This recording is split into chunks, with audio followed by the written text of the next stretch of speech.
లోక్సభ ఎన్నికల వేళ తెలంగాణ బీజేపీలో పెద్దపల్లి లోక్సభ సీట్పై సస్పెన్స్ నెలకొంది. ఇప్పటికే పెద్దపల్లి పార్లమెంట్ బీజేపీ అభ్యర్థిగా గోమాసె శ్రీనివాస్ను ప్రకటించిన ఆ పార్టీ అధిష్టానం ఇప్పుడు మార్చే యోచనలో ఉంది. గోమాసె శ్రీనివాస్ స్థానంలో సిట్టింగ్ ఎంపీ వెంకటేష్ నేత పేరును బీజేపీ హైకమాండ్ పరిశీలిస్తుంది. ఇప్పటికే ఎంపీ వెంకటేష్ నేత బీఆర్ఎస్ను వీడి ప్రస్తుతం కాంగ్రెస్లో ఉన్నారు. అయితే పెద్దపల్లి టికెట్ ఇస్తే కాసాయ కండువా కప్పుకోవటానికి సిట్టింగ్ ఎంపీ వెంకటేష్ నేత రెడీగా ఉన్నట్లు తెలుస్తుంది. ఇప్పటికే వెంకటేష్ నేత అమిత్ షాను కలిసినట్లు బీజేపీ వర్గాలు చెబుతున్నాయి. నేడో రేపో పెద్దపల్లి లోక్సభ అభ్యర్థి విషయంలో క్లారిటీ వచ్చే అవకాశం ఉన్నట్లు తెలుస్తుంది.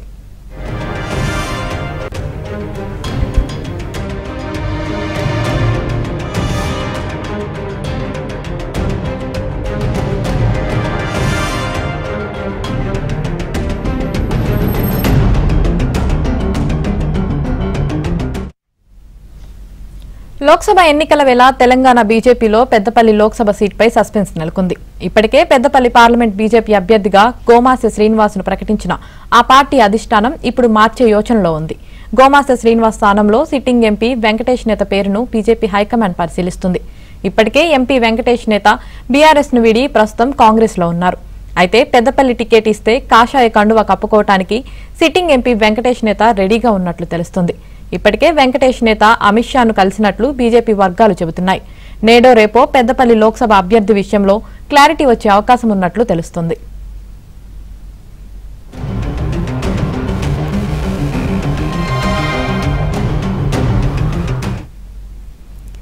పెద్దపల్లి బీజేపీ అభ్యర్థిని మార్చే యోచనలో బీజేపీ ఉన్నట్లు తెలుస్తుంది. ఇదే విషయానికి సంబంధించి మరింత సమాచారం మా ప్రతినిధి శ్రీనివాస్ అందిస్తారు. శ్రీనివాస్, మొత్తానికి అంటే పెద్దపల్లి సిట్టింగ్ ఎంపీగా ఉన్న వెంకటేష్ నేత కానీ మొదట్లో బీజేపీలోకి వెళ్లాలని అనుకున్నారు. అయితే స్థానిక నాయకత్వం కొంత ఆయనకు అడ్డు చెప్పడంతో ఆయన కాంగ్రెస్ లోకి వెళ్లారు. సో ప్రస్తుతం పెద్దపల్లి అంటే వెంకటేష్ నేత కానీ కాంగ్రెస్ లోకి వెళ్లటంతో ఆ బలమైన అభ్యర్థి కోసం బీజేపీ చూస్తున్న తరుణంలో గోమాసె శ్రీనివాస్ ను అధిష్టానం ప్రకటించింది. అయితే ప్రస్తుతం నెలకొన్న పరిస్థితుల నేపథ్యంలో వివిధ సర్వేల్లో కానీ లేకపోతే పార్టీ అంతర్గత సమావేశాల్లో కానీ ప్రస్తుతం ఎంపీ అభ్యర్థిగా ఉన్న గోమాసె శ్రీనివాస్ సర్వేల్లో కొంత వెనకబడి ఉన్నారని అది బీజేపీ అధిష్టానానికి కొంత సమాచారం అందింది. ఈ నేపథ్యంలో సిట్టింగ్ ఎంపీగా ఉన్న వెంకటేష్ నేత కాని బీజేపీలోకి తీసుకొని టికెట్ ఇస్తే ఎలా ఉంటుంది అని కూడా వివిధ సర్వేలు చేస్తున్నట్టు మనకు సమాచారం అందుతోంది. వాస్తవానికి టికెట్ ఇస్తే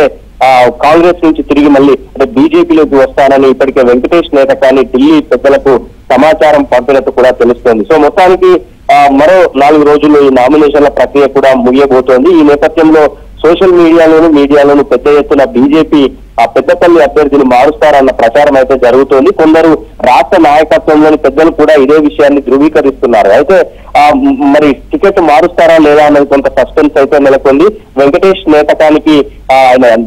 నేతకానికి హామీ మేరకు ఒకవేళ ఇస్తే ఆయన బీజేపీలోకి వెళ్లే అవకాశం ఉంది. ఆయన బీజేపీలోకి వెళ్తే టికెట్ కూడా సిట్టింగ్ ఎంపీ హోదాలో పార్టీలోకి వస్తే ఆయనకే దక్కే అవకాశం అయితే కనిపిస్తోంది. సో ప్రస్తుతం అయితే చర్చలు జరుగుతున్నట్టు తెలుస్తోంది. ఈ రోజు సాయంత్రం కానీ లేదా రేపు కానీ దీని మీద స్పష్టత వచ్చే అవకాశం కనిపిస్తుంది.